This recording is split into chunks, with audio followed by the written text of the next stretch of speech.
بسم اللہ الرحمن الرحیم۔ شروع اللہ کا نام لے کر جو بڑا مہربان نہایت رحم کرنے والا ہے۔ السلام علیکم ورحمۃ اللہ وبرکاتہ۔ حضرت عبداللہ بن عمرو بن رضی اللہ تعالیٰ عنہ بیان کرتے ہیں، رسول اللہ صلی اللہ علیہ وآلہ وسلم نے بیان فرمایا، رحم کرنے والوں پر رحمان رحم فرماتا ہے۔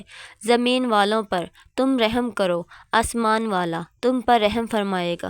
حضرت تیمم داری رضی اللہ تعالیٰ عنہ سے روایت ہے کہ نبی کرم صلی اللہ علیہ وآلہ وسلم نے حضرت تیمم داری سے 3 مرتبہ فرمایا، دین اخلاص خیر خواہی کا نام ہے۔ ہم نے عرض کیا، کس کے لیے؟ فرمایا، اللہ کے لیے، اس کی کتاب کے لیے، اس کے رسول صلی اللہ علیہ وآلہ وسلم کے لیے، مسلمانوں کے حکمرانوں کے لیے اور عام مسلمانوں کے لیے۔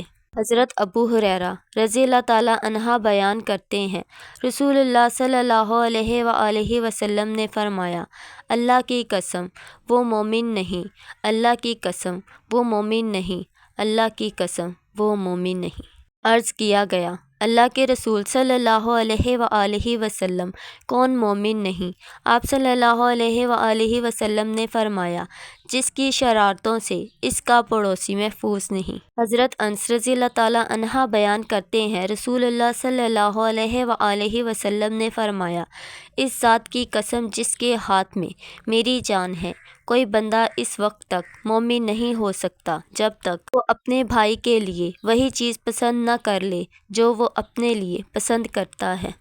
حضرت سیدنا ابو سعید خدری رضی اللہ تعالیٰ عنہ سے مروی ہے، وہ کہتے ہیں، رسول اللہ صلی اللہ علیہ وآلہ وسلم نے میرا ہاتھ پکڑا اور فرمایا، اے ابو سعید، 3 کلمات ہیں، جس نے ان کو ادا کیا وہ جنت میں داخل ہو گیا۔ میں نے کہا، اے اللہ کے رسول، وہ کون سے ہیں؟ آپ صلی اللہ علیہ وآلہ وسلم نے فرمایا، جو اللہ تعالیٰ کے رب ہونے پر، اسلام کے دین ہونے پر اور محمد صلی اللہ علیہ وآلہ وسلم کے رسول ہونے پر راضی ہو۔ پھر آپ صلی اللہ علیہ وآلہ وسلم نے فرمایا، اے ابو سعید، ایک چوتھی چیز بھی ہے، اس کی اتنی فضیلت ہے جیسے آسمان سے زمین تک، اور وہ ہے اللہ تعالیٰ کے راستے میں جہاد کرنا۔